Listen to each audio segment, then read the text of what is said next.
السلام عليكم ورحمة الله وبركاته. الحمد لله رب العالمين، والصلاة على النبي الكريم وعلى آله وأصحابه أجمعين. শহীদে কাফেলা বাংলাদেশ জামাত ইসলামী 2004 নম্বর কর্তৃক আয়োজিত আজকের এই রোজার দিনে ইফতারের পূর্ব মুহূর্তে ইফতারের জন্য আমরা যারা অপেক্ষা করছি তাদের নিয়ে আয়োজনের সম্মানিত সভাপতি উপস্থিত আছেন গণমানুষের নেতা পলাশ উপজেলা জামাত ইসলামীর সংগ্রামী আমির মাওলানা আবুল কাসেম শিকদার, নেতৃবৃন্দ, একান্ত প্রিয় উপস্থিতি, আল্লাহ শুকরিয়া আদায় করছি যে মহান রব আমাদেরকে রোজা দিনে রোজা রেখে এই পরন্ত বিকেলে গুনাহ মাফের এই সময়ে ইফতারের জন্য অপেক্ষা করছি এবং গুনাহ মাফের মুহূর্তটুকু আমরা অতিবাহিত করছি, সেই জন্য শুকরিয়া আদায় করি আলহামদুলিল্লাহ। রোজা মাস আমাদের জন্য আল্লাহ রাব্বুল আলামিনের পক্ষ থেকে দেয়া বিশাল এক নিয়ামত।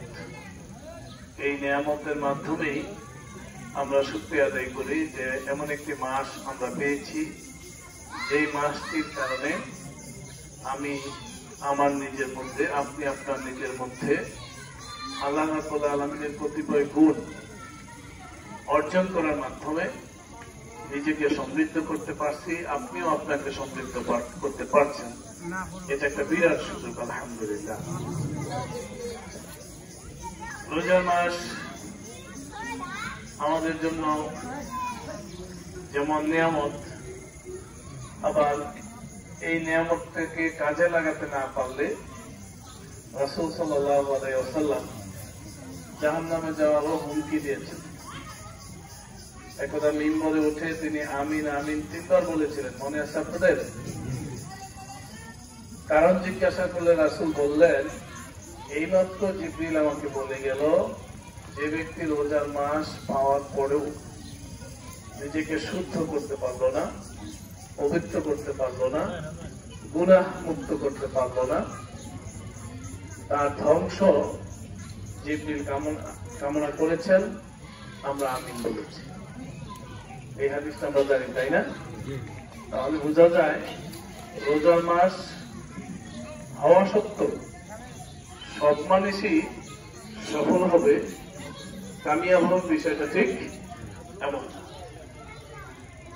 রোজার হুকুম আহকাম বিধিবিধান এগুলো যদি মানি, আমল করি, তাহলে রোজা পরিশুদ্ধ হবে। কারণ রাসূল সাল্লাল্লাহু আলাইহি ওয়াসাল্লাম বলেছেন যে মান লাম ইয়াদা কাওলা যুরি ওয়াল আমালা বিহি ফালাইসা লিল্লাহি হাজাতুন ফি আন ইয়াদা তা'আমাহু ওয়া শারাবাহু। যে ব্যক্তি, রাসূল বললেন, যে ব্যক্তি রোজা রাখলো, কি রাখলো? আমার কথা বুঝছেন না?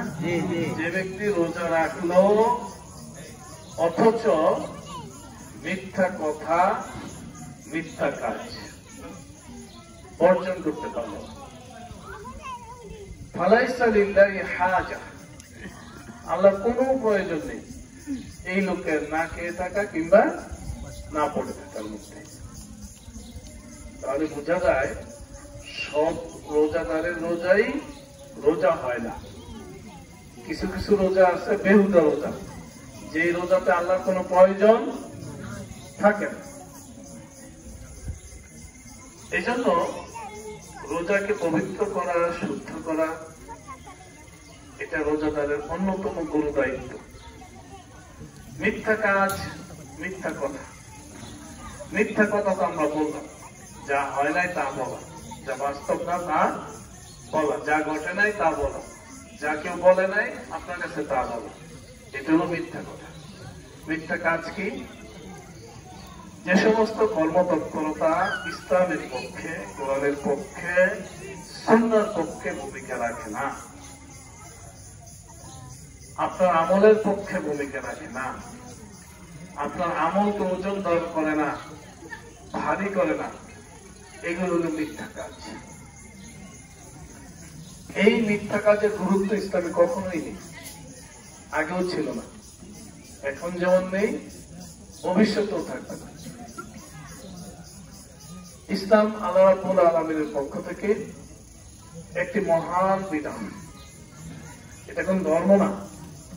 আপনি যদি ধর্ম বলেন ইসলামকে, তাহলে আপনার মাথায় আসবে, আমার মাথায় আসবে হিন্দু ধর্ম, খ্রিস্টান ধর্ম। আসলে বলে ধর্ম মানে আচরণিক বিষয় আসে, যেগুলোতে কিছু আচার, নিয়ম কানুন, আনুষ্ঠানিকতা থাকে।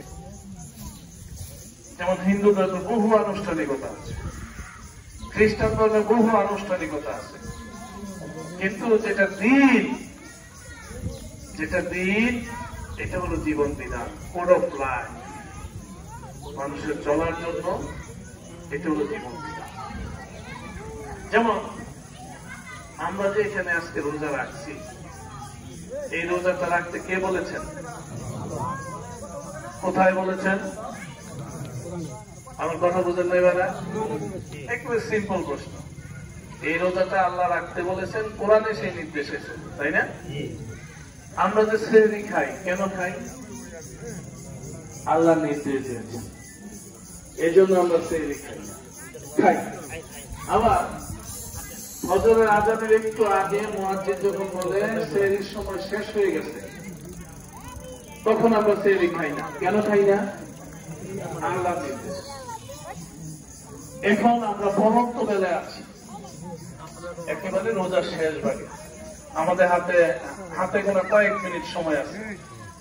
আপনাদেরকে যদি আমরা বলি যে আমরা এখানে অনেকজন আলেম একমত হয়েছি, আমরা যেহেতু কোরআন হাদিস জানি, ইসলাম জানি, একমত হয়েছি যে সারাদিনের জন্য রোজা রেখেছেন, দিনের প্রায় শেষ, মাত্র কয়েক মিনিট আপনার হাতে আছে, আপনারা সবাই ইফতার করে নেন, রোজা হয়ে গেছে। আপনি কি রোজা ইফতার করবেন? কেন করবেন না? আল্লাহর বিধান পূর্ণ হয়নি। আল্লাহ বলছে সুম্মা আতিম্মুস সিয়ামা ইলাল-লাইল।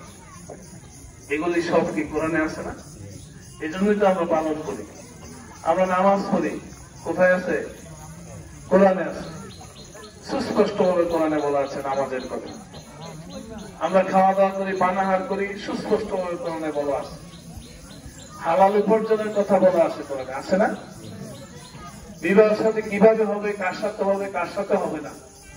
কিছু মানুষের সাথে বিবাহ আজীবন নিষিদ্ধ, কিছু মানুষের সাথে বিবাহ শর্ত সাপেক্ষ নিষিদ্ধ। এগুলি কোথায় আছে? কোরআনে আছে। আমরা যে ব্যবসা বাণিজ্য করি, এই ব্যবসা বাণিজ্য কোথায় আছে? কোরআনে আছে। ব্যবসায় যে কম দেওয়া যাবে না, পুরোপুরি দিতে হবে ওজনে, এটা আছে কোথায়? কোরআনে। আপনি ঘর থেকে বের হলে বিসমিল্লাহ তাওয়াক্কালতু আলাল্লাহ বলে বের হতে হবে, এটা কোথায় আছে? রাসূলের হাদিসে আছে। এইভাবে আপনি খাওয়ার সময় বিসমিল্লাহ বলেন, কোথায় আছে? রাসূলের হাদিসে আছে। আপনার জীবন পরিচালনার ক্ষেত্রে আল্লাহ বলছেন যে ওমা ফাররাতনা ফিল কিতাবি মিন শাই। আমি আল্লাহ রাব্বুল আলামিন কোরআনে এমন কিছু বাদ দেই নাই যা আমি কোরআনের ভিতরে রাখি নাই। অর্থাৎ আপনার চলতে, জীবন পরিচালনা করতে যা দরকার কোরআনে তার সবকিছু কি আছে। কোরআন বলছে ফীহি তিবয়ানুন লিকুল্লি শাই, সব বিষয়ের বিবরণ, সব বিষয়ের বর্ণনা আমি আল্লাহ রাব্বুল আলামিন কোরআনে দিয়েছি।